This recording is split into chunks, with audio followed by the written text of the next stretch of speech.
En Algérie, le président Abdelaziz Bouteflika, cible d'une contestation populaire inédite depuis plus d'un mois et défié par l'armée, a déposé sa démission mardi soir. On fera le point dans cette édition. Au Mozambique, quelques 900 000 doses d'un vaccin oral contre l'épidémie de choléra sont arrivées à Beira, dévastée par le cyclone Idai. Selon un nouveau bilan, l'épidémie a déjà fait au moins 2 morts et plus de 1400 cas. Et puis dans ce journal, nous vous conduirons au Rwanda à la rencontre d'un Tutsi victime des massacres en 1994 qui a initié la rencontre dès la fin du génocide dans son village et décidé d'épouser une Hutu. Voilà pour les titres, bienvenue à tous. En Algérie, le président Abdelaziz Bouteflika, cible d'une contestation populaire inédite depuis plus d'un mois et défié par l'armée, a finalement déposé sa démission mardi soir. Dans sa lettre de démission, le désormais ancien chef de l'État a expliqué que cette décision est destinée à contribuer à l'apaisement des cœurs et des esprits des Algériens pour leur permettre de projeter ensemble le pays vers un avenir meilleur. Voici les images. Abdelaziz Bouteflika a démissionné dans la soirée de mardi, poussé par une contestation populaire inédite qui dure depuis plusieurs mois et défiée par l'armée. Après 2 décennies au pouvoir, le chef de l'État algérien a officiellement avisé le Conseil constitutionnel de la fin de son mandat de président de la République. Dans sa lettre de démission, il a expliqué que cette démission est destinée à contribuer à l'apaisement des cœurs et des esprits des Algériens pour leur permettre de projeter ensemble l'Algérie vers un avenir meilleur auquel ils aspirent légitimement. Bouteflika a remis sa lettre de démission au président du Conseil constitutionnel, Tayeb Belaïz. C'est désormais à Abdelkader Ben Salah, le président du Conseil de la Nation, la chambre haute du Parlement, que revient la charge constitutionnelle d'assurer l'intérim durant une période maximale de 90 jours. Période au cours de laquelle une présidentielle doit être organisée. À Alger, un concert de classons a accueilli la nouvelle de la démission de Bouteflika et des Algériens ont rapidement commencé à se rassembler sur le pavé de la Grande Poste, bâtiment emblématique du centre de la capitale et épicentre des manifestations. Plus fort de la soirée, environ 1 millier de personnes, hommes et femmes, parfois venus avec leurs enfants, ont convergé vers la Grande Poste, certains brandissant le drapeau algérien. Au Sénégal, le président Macky Sall, réélu dès le premier tour de l'élection présidentielle du 24 février dernier, a prêté serment hier mardi pour un second mandat, une cérémonie en présence d'une quinzaine de dirigeants africains. Reportage. Devant Dieu et devant la nation sénégalaise, je jure de consacrer tous mes efforts, toutes mes forces à défendre les institutions constitutionnelles, l'intégrité du territoire et l'indépendance nationale. C'est au centre d'exposition de Diamniadio, la ville nouvelle bâtie à 32 km de la capitale, vitrine de son plan sénégalais émergent lancé en 2014, que le chef de l'État de 57 ans, qui se définit comme libéral social, a choisi de prêter serment devant les 7 membres de la Cour constitutionnelle. En vertu du serment que je viens de prêter, je serai le président de toutes les Sénégalaises et de tous les Sénégalais. Je renouvelle par conséquent mon appel au dialogue sans exclusive, un dialogue constructif et ouvert à toutes les forces vives du pays, à toutes les forces politiques, aux forces économiques et sociales. Sall, 4e président du Sénégal, après Léopold Sédar Senghor, Abdou Diouf et Abdoulaye Wade, a été élu avec 58,26% des voix, loin devant l'ex-premier ministre Idrissa Seck, 20,51%, le candidat anti-système Ousmane Sonko, 15,67%. Le président d'université privée Issa Sall, proche d'un mouvement religieux issu de la confrérie Tidiane, 4,04%. Et l'ex-ministre Madické Niang, 1,48%. Le Sénégal, qui a connu 2 alternances et aucun coup d'État, fait figure de modèle démocratique en Afrique, mais les campagnes électorales y sont souvent émaillées d'accusations de corruption, de désinformation et de violence. Au Comores, la Cour suprême a validé la réélection du chef de l'État sortant, Azali Assoumani, lors du premier tour de l'élection présidentielle du 24 mars dernier. Une réélection rejetée d'emblée par l'opposition qui a dénoncé des fraudes massives. Les détails. Les résultats définitifs approuvés par la Cour ont crédité Azali Assoumani au pouvoir depuis 2016 de 59,09% des suffrages, loin devant le candidat du parti Doua, l'avocat Mahamoudou Ahamada, 15,112%, et Mouini Baraka Saïd Swalihi, 5,53%. Ayant obtenu la majorité absolue, Azali Assoumani est proclamé président de la République, a déclaré le président de la Cour suprême, Armania Ahmed. L'opposition n'a déposé aucun recours devant la Cour suprême qu'elle juge inféodée au régime et exige la tenue d'un nouveau scrutin dans les plus brefs délais. Les 12 rivaux du chef de l'État sortant au premier tour refusent de reconnaître sa victoire, hurlant au hold-up électoral. Les ONG de la société civile comorienne et de nombreux observateurs étrangers, notamment ceux de l'Union africaine, ont largement confirmé ces irrégularités. Arrivé 4e du scrutin, le colonel Swahili Mohamed a été arrêté jeudi dernier après avoir annoncé avoir pris la tête d'un comité national de transition destiné à régler la crise post-électorale et assurer une transition pacifique. L'ancien chef d'état-major de l'armée est accusé d'avoir voulu mettre en place un gouvernement parallèle selon une source gouvernementale.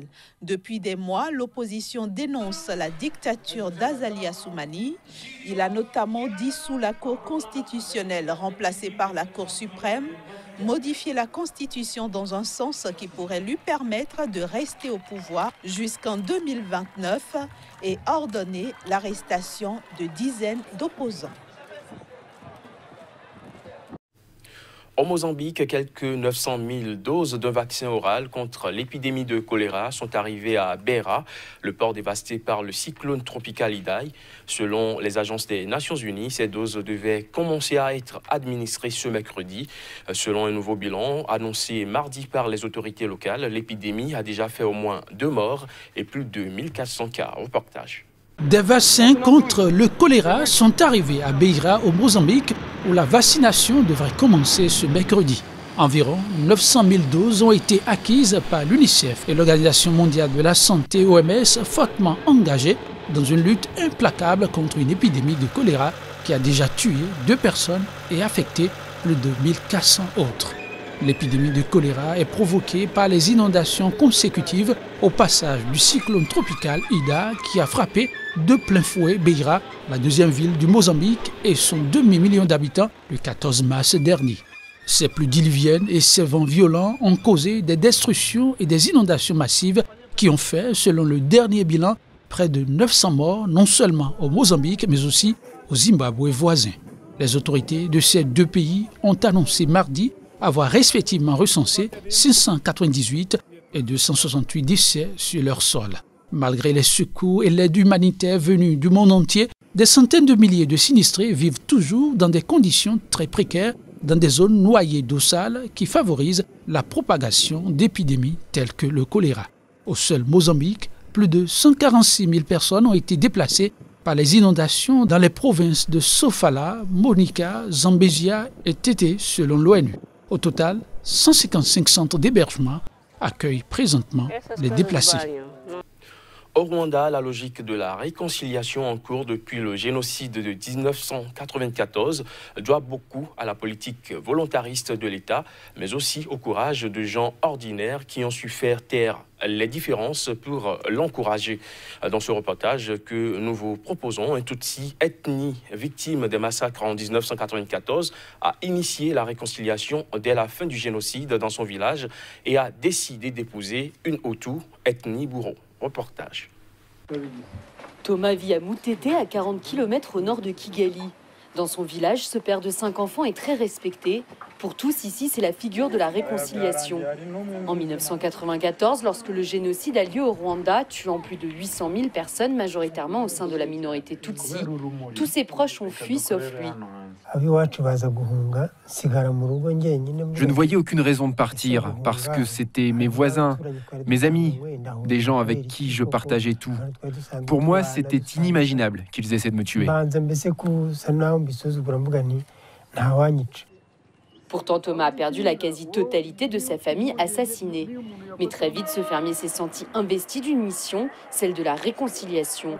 Renouer à tout prix le dialogue entre Hutu et Tutsi à travers l'Église. Il ira même jusqu'à épouser une Hutu en 2002.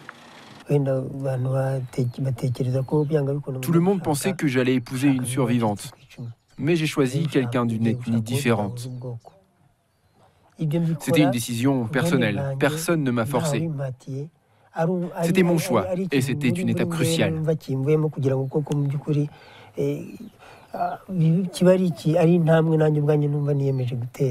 À l'époque, les mariages mixtes étaient très rares et pas forcément bien vus. Mais pour Thomas et sa femme Laurence, il était essentiel de dépasser le clivage ethnique. L'avenir du pays en dépendait. À Mutete, leur couple est devenu un exemple. Ils voient notre foyer comme un modèle et regardent comment on se conduit au sein de la communauté. Parfois, on nous contacte pour aider d'autres familles qui ont des problèmes.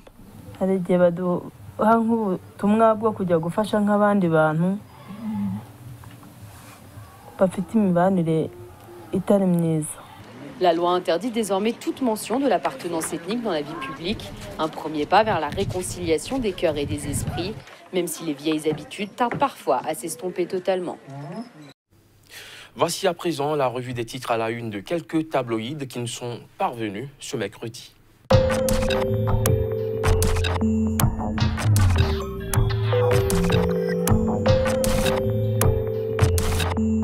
Nouveau numéro de la revue de presse Afrique sur Sika TV. Bienvenue à toutes et à tous. Aujourd'hui, nous démarrons par le Mali où le Républicain informe que suite à l'interdiction de sa marche hier, l'opposition appelle les Maliens à la marche de vendredi prochain. On reste avec le Républicain qui poursuit en nous informant que la société civile appellera aussi à manifester si celle de l'opposition est autorisée. Ébullition du Front social, l'ancien Premier ministre Mohamed Hadj Amani appelle à l'apaisement, écrit en première page Le Républicain.